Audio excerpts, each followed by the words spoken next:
Yes, once again, this is Kuya Del and welcome to my vlogs guys. Andito na naman tayo at nanonood tayo dito sa Nabahurang Bakto.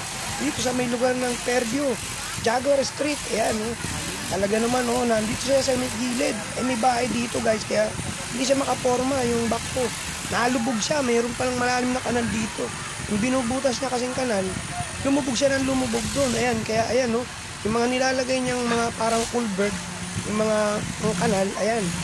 Talaga namang grabe, oh.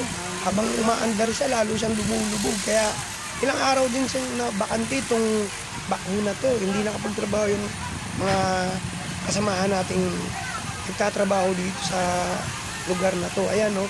At pinagtutulungan silang tanggalin nung isa pang kasamahan nilang truck. Ayan, hinihila guys. Grabe. Talaga naman, oh. Ayan, oh, pinanonood silang paano siya maalis dito. Ayan. Tagal na rin yan, paikot-ikot dyan, no? Hindi talaga siya makaalis. Kung hindi pa siya tutulungan, guys. Ito, ayan, no? Talagang pinagtutulungan siyang iangat.